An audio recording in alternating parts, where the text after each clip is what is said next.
కార్తీక పురాణం 14వ అధ్యాయము. ఆబోతును అచ్చుబోసి వదులుట అనగా వృషోత్సర్గము. మరల వశిష్ఠుల వారు జనకుని దగ్గరగా కూర్చుండబెట్టుకుని కార్తీక మాస మాహాత్మ్యమును గురించి తనకు తెలిసిన సర్వ విషయములు చెప్పవలెను అనేటువంటి కుతూహలముతో ఇట్లు చెప్పదొడంగిరి.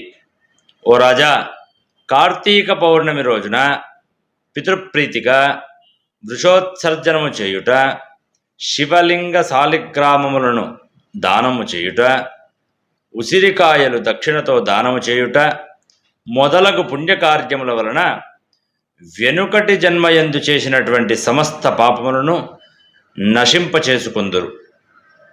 వారికి 1,000,000 యాగములు చేసిన ఫలములు దక్కును. ప్రతి మనుజుని పితృదేవతలను తమ వంశమందెవ్వరు ఆబోతును అచ్చువేసి వదులుదురో అని ఎదురు చూస్తూ ఉంటారు. ఎవడు ధనవంతుడై ఉండి కూడా పుణ్యకార్యములు చేయక, దాన ధర్మములు చేయక, కడకు ఆబోతునకు అచ్చువేసి పెండ్లైనను చేయడో అట్టివాడు రౌరవాది నరకములను అనుభవించుటయేగాక వాని బంధువులను కూడా నరకమునకు గురి చేయును. కావున ప్రతి సంవత్సరం కార్తీక మాసమున తన శక్తి కొలది దానము చేసి నిష్ఠతో వ్రతమాచరించి సాయం సమయమున శివకేశవులకు ఆలయమునందు దీపారాధన చేసి ఆ రాత్రి ఎంతయో జాగరముండి మరునాడు తమ శక్తి కొలది బ్రాహ్మణులకు సన్యాసులకు భోజనం ఇచ్చినటువంటి వాడు ఇహపరముల యందు సర్వసుఖములను అనుభవింతురు. కార్తీక మాసంలో ఇక విసర్జింపవలసినటువంటివి: ఈ మాసమందు పరాన్న భక్షణ చేయరాదు, ఇతరుల యొక్క ఎంగిలి ముట్టుకోరాదు, తినకూడదు, శ్రాద్ధ భోజనం చేయకూడదు, నీరుల్లిపాయ తినరాదు, తిల దానము పట్టరాదు, శివార్చన సంధ్యావందనము చేయని వారు వండిన వంటలు తినరాదు, పౌర్ణమి, అమావాస్య, సోమవారముల నాడు సూర్య చంద్ర గ్రహణపు రోజుల యందు భోజనం చేయరాదు. కార్తీక మాసమున 1 రోజులు కూడా రాత్రులు భుజింపరాదు. విధవ వండినది తినరాదు. ఏకాదశి, ద్వాదశి వ్రతములు చేయువారులు ఆ 2 రాత్రులు తప్పనిసరిగా జాగరణ చేయవలేను. 1 పూట మాత్రమే భోజనం చేయవలేను. కార్తీక మాసములో తైలము రాసుకుని స్నానం చేయకూడదు. పురాణములను విమర్శించరాదు. కార్తీక మాసమున వేడి నీటితో స్నానము చేసిన కళ్ళుతో సమానమని బ్రహ్మదేవుడు చెప్పెను. కావున వేడి నీటితో స్నానము కూడా పనికిరాదు. ఒకవేళ అనారోగ్యముగా ఉండిన ఎడల విడవకుండా ఎలాగైనా కార్తీక మాస వ్రతము చేయవలెననేటువంటి కుతూహలం గలవారు మాత్రమే వేడి నీటి స్నానము చేయవచ్చు. అటుల చేయువారులు గంగా, గోదావరి, సరస్వతి, యమున నదుల పేర్లను మనసులో స్మరించి స్నానము చేయవలేను. ఏ నది తనకు దగ్గరలో ఉంటే ఆ నదిలో ప్రాతకాలమున స్నానము చేయవలేను. అటుల చేయని ఎడల మహాపాపి అయి జన్మ జన్మములు నరక కూపమునందు పడి కృషింతురు. ఒకవేళ నదులు అందుబాటులో లేనప్పుడు నూతి దగ్గర గాని చెరువునందు గాని స్నానము చేయవచ్చును.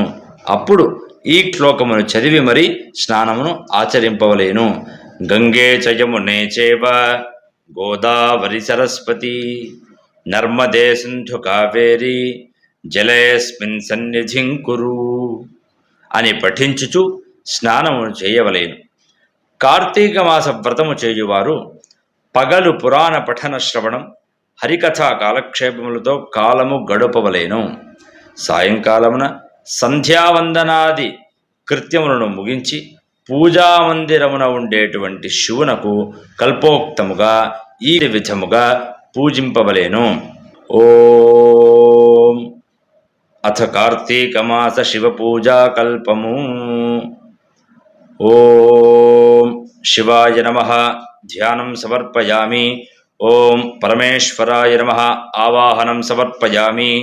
ఓం కైలాసవాసాయ నమః నవరత్నసింహాసనం సమర్పయామి. ఓం గౌరీనాథాయ నమః పాద్యం సమర్పయామి. ఓం లోకేశ్వరాయ నమః అర్ఘ్యం సమర్పయామి.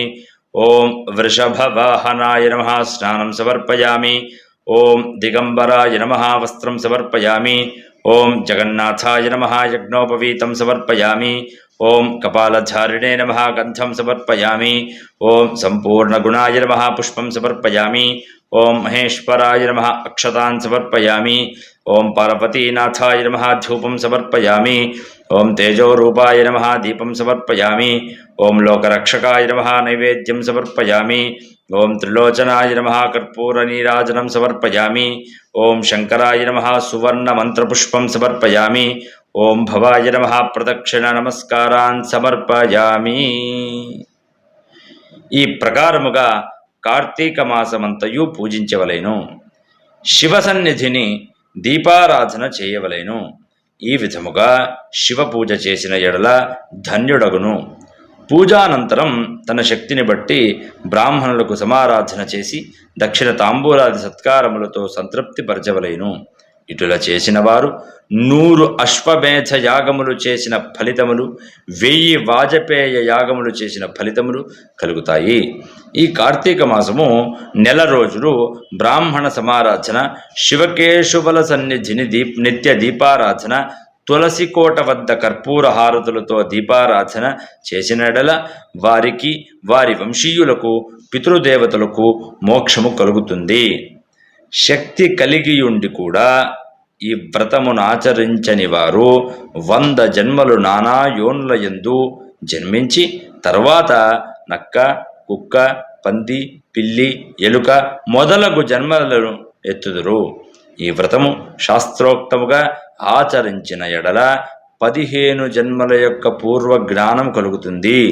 వ్రతము చేసినను, పురాణము చదివినను, విన్నను అట్టివారులకు సకల ఐశ్వర్యములు కలిగి మోక్షప్రాప్తి కలుగుతుంది.